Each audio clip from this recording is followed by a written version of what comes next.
Hello. Today I'm gonna challenge myself and read a short story. I think it's good and I think it's well worth listening to. But first of all, I want to say about an old Victorian saying, which is children should be seen but not heard, which I don't really like that saying. But anyway, this story is a version of Cry Wolf, and it's entitled The Boy's Point of View. A boy so young and tender in spirit, a wild growing flower, perhaps a dandelion roaring his eagerness to play, explore and learn. He laughed in bright yellow. He made a nuisance to the people in the town with his displays of popping up everywhere when you least expected, with his airy flamboyance blowing where his little heart took him. On this particular morning, he kicked the dirt as he walked over to the elder's hut to ask if there was any work for him to do. His mum told him, "Get out from under my feet! I am tripping over you like that damn cat!" The boy imagined his mum pushing him out with a broom. He walked up to the door of the elder's hut and gave a quick knock. But no response.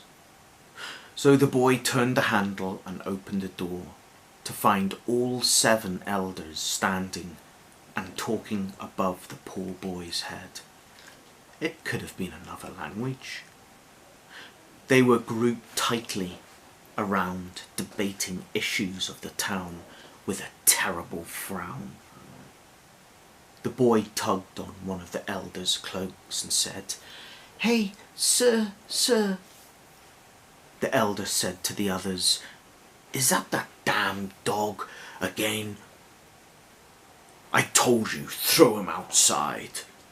The boy with a small voice then said, "No, sir, I just want to..." Suddenly the elder turned around and looked down, the boy peering up at its big marble eyes that glared. The elder boomed down to the boy, "What is it that you want? Can you not see we are busy?" The boy stepped back and lowly said, "My mum said to ask if there is any work I could do." The elder scrunches his eyebrows and replied, "You have a lot of energy, son. It would help if you take a walk. We are busy here attending adult business." The boy left the hut feeling disappointed and bored. He liked to have fun, but just as equally he needed guidance. So off the boy plods, at first looking down to the ground. But he soon cheers up as he left the town behind, along a small track, the birds singing contently like the robin with his wildly flaring red breast, with his tune so methodical and pensive. The boy soon started to play on his own. He loved climbing trees, which gave him a sense of danger and adventure. The boy jumped up to grab hold of a branch, just out of reach. A slight slap as he gained grip. The boy was light and agile, so he maneuvers in and out and through the branches with ease. He nestled himself high up in the curl of the tree. The boy looked down on an odd walker, which gave him distance and height.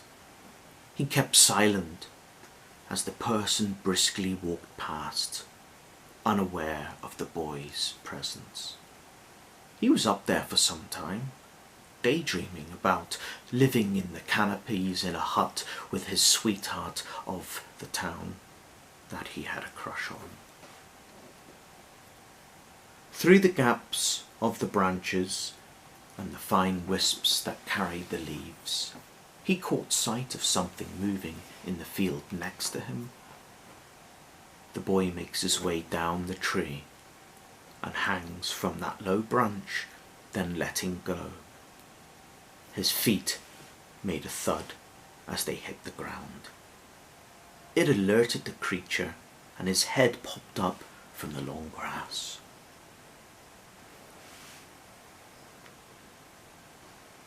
The boy froze and gasped. "It is a wolf, the biggest, baddest and boldest grey wolf I have ever seen." The wolf was lying there in the shade of the tree that he had climbed. The boy dared not move. The wolf's eyes, of a light brown, which shined as they reflected and refracted with the surrounding light in their wide capture of the boy. A fly zipped and hovered around the wolf's erected ears, twitching them in the summer heat. Suddenly, from where the whiskers protrude, the curling of the lip, letting the boy see his pearly fangs. That was enough for the boy to stomach, and he twisted on his heel and sped off down the track, with the flicking of dirt and dust from his heels. The boy never ran as fast in all his life, and he soon entered the town, yelling, "Wolf! Wolf! Wolf!" Everyone looked up and stopped what they were doing and dropped tools, brushes and all sorts of utensils that they were holding and carrying. The bells started to ring and the cats scarpered. The dogs barked. The shepherd put the lambs and sheep safely snug in the fold. The wife put the chickens in the coop and the farmer put the pigs in the pen. While wife put the horses in the barn, the children either became timid or exuberantly brave, picking up sticks and stones. The streets cleared in the matter of minutes, with screams and yelps, shouts and roars, then a sudden silence. Just debris blowing across the streets as the people appeared from their windows and shutters through a small gap. Beams and swords of light broke in through various small slits and holes of their homes as they waited. But nothing. 10, then 30 minutes passed. They continued to wait until over an hour had passed. Eventually, people started to emerge from within, one by one, until the streets again were busy with their daily tasks and chores.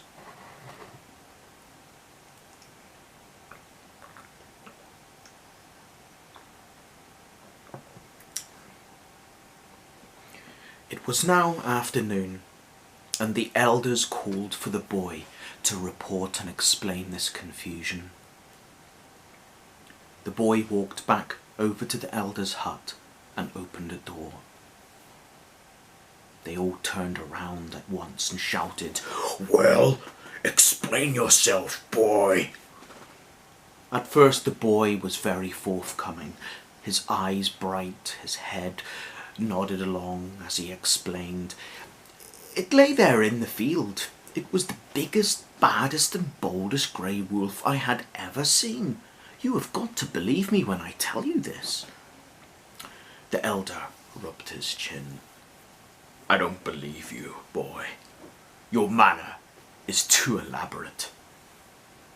The boy's head then drooped as if a bluebell trying to sing his blues.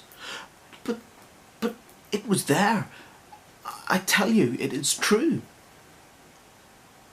Another elder slammed shut a book that he was holding, which blew dust over the boy's face. The boy coughed and spluttered. Soon the same elder shouted, "Enough! We have not got time for this, boy." while another elder piped up as if smoke came from a pipe that blew around the room. "The boy could be telling the truth." Smouldered thoughts drifted and cleared through the window. Then the elders roared together, "Get out of my sight, boy!" The boy left that quick. He got his foot caught in the closing door and tripped into the street. People turned and looked, with some that laughed and said, "It is the wolf boy." Being very disheartened, the boy kicked the nearest wooden fence and thought, why did they not believe me? He again kicked the post of the fence. Ouch! The boy started hopping on one leg when his sweetheart walked past in slow motion and smiled. He hoped that that moment would last forever as he smiled back.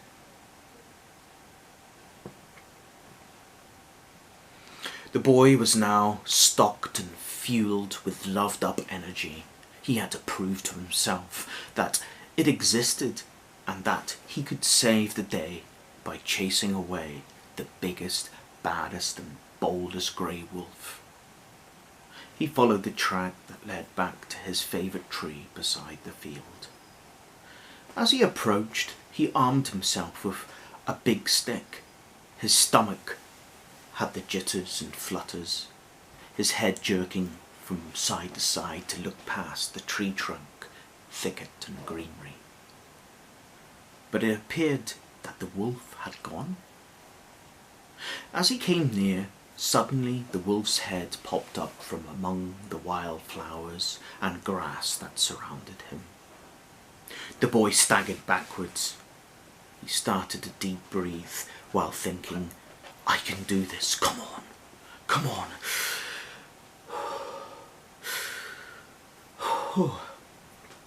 The boy then runs forward into the field while shouting, "Rah!" The wolf continued to lay in the sun, not even a flinch. Instead, the wolf's hairs on his neck stood up and he gave a big growl,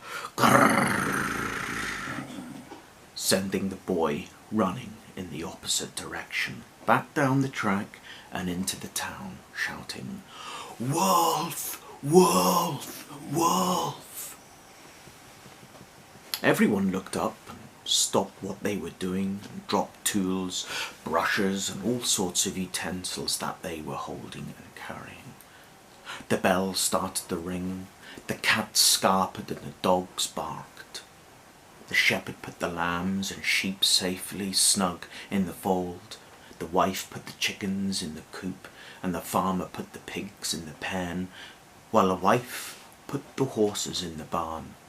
The children either became timid or exuberantly brave, picking up sticks and stones. The streets cleared in a matter of minutes, with screams and yelps, shouts and roars, then a sudden silence. Just debris blowing across the streets as people peered from their windows and shutters through a small gap. Beams and swords of light broke in through various small slits and holes of their homes as they waited. But nothing. 10, then 30 minutes passed. They continued to wait until over an hour had passed. Eventually, people started to emerge from within, one by one, until the streets again were busy with their daily tasks and chores.